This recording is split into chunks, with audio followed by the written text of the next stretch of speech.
रेगिस्तान की खामोश फिजा, ऊंचे पहाड़, पत्थरों में तराशे हुए अजीम घर, एक ताकतवर कौम, जिस्मानी तौर पर मजबूत मगर दिलों में तकब्बुर। और फिर एक मौजिजा, एक ऊंटनी जो अल्लाह की निशानी बनी और एक पूरी कौम की हलाकत का सबब भी। हजरत सालेह अलैहिस्सलाम कौम समूद की तरफ भेजे गए। कौम समूद अरब के शुमाली इलाके में आबाद थी। वो पहाड़ों को तराश कर मजबूत घर बनाते थे। वो खुशहाल थे, ज़रई जमीनें थीं, चश्मे थे, माल मवेशी थे, लेकिन वो अल्लाह को भूल चुके थे, बुतों की इबादत करते थे, अपनी ताकत पर घमंड करते थे। अल्लाह ताला ने उन्हीं में से एक शख्स को नबी बनाकर भेजा, हजरत सालेह अलैहिस्सलाम। वो सच्चे थे, अमानतदार थे। कौम उन्हें जानती थी, मगर नबूवत के बाद इनकार शुरू हो गया। हजरत सालेह अलैहिस्सलाम ने अपनी कौम को समझाया, अल्लाह एक है, उसी ने तुम्हें पैदा किया, उसी ने जमीन दी, उसी ने रिस्क दिया। उन्होंने नसीहत की, शिर्क छोड़ दो, अल्लाह की इबादत करो, फसाद न करो। लेकिन कौम के सरदार नाराज हो गए। उन्होंने कहा, तुम पहले हमारे दरमियान काबिल इज्जत थे, अब तुम हमें हमारे माबूदों से लुटते हो। तकब्बुर बढ़ता गया, इनकार सख्त होता गया। कौम ने चैलेंज किया, अगर तुम सच्चे हो तो कोई निशानी दिखाओ। उन्होंने एक खास मुतालबा किया, पहाड़ की चट्टान से एक जिंदा ऊंटनी निकले, बड़ी हो, वाजे हो, सबके सामने हो।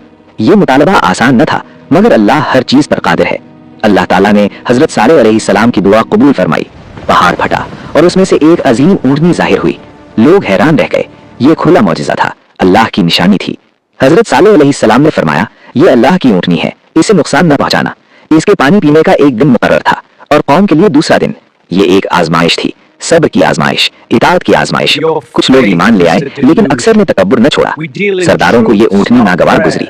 उन्हें अपनी ताकत पर गुरूर था, वो मौजिज़े को बर्दाश्त न कर सके। आखिरकार चंद सरकश लोगों ने मशवरा किया। उन्होंने ऊंटनी को मार डालने का फैसला किया। उन्होंने अल्लाह की निशानी को कत्ल कर दिया। जमीन कांप उठी, खामोशी छा गई। हजरत सालेह अलैहिस्सलाम ने उन्हें खबरदार किया, 3 दिन की मोहलत है, फिर अजाब आएगा। कौम ने मजाक उड़ाया, वो समझे ये सिर्फ धमकी है, लेकिन अल्लाह का वादा सच्चा होता है। चौथा दिन आया, आसमान साकित था, फिजा में खौफ था।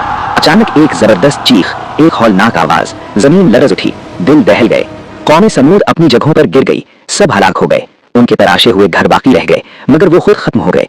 ये अल्लाह की कुदरत थी, ये अंजाम था तकब्बुर का। हजरत सालेह अलैहिस्सलाम और ईमान वाले महफूज रहे, अल्लाह ने उन्हें बचा लिया। कौम समूद ताकतवर थी, लेकिन ताकत ने उन्हें बचाया नहीं। मौजिज़ा उनके सामने था, मगर दिल अंधे थे। हजरत सालेह अलैहिस्सलाम ने सब्र किया, दावत दी, नरमी से समझाया, लेकिन जब सरकशी हद से बढ़ जाए तो अल्लाह का अजाब आता है। ये वाकया हमें सिखाता है, तकब्बुर हलाकत का रास्ता है। अल्लाह की निशानियों का इनकार खतरनाक है और इताअत में ही नजात है। आज भी पहाड़ मौजूद हैं, वो तराशे हुए घर मौजूद हैं, वो गवाही देते हैं कि अल्लाह की कुदरत सबसे बड़ी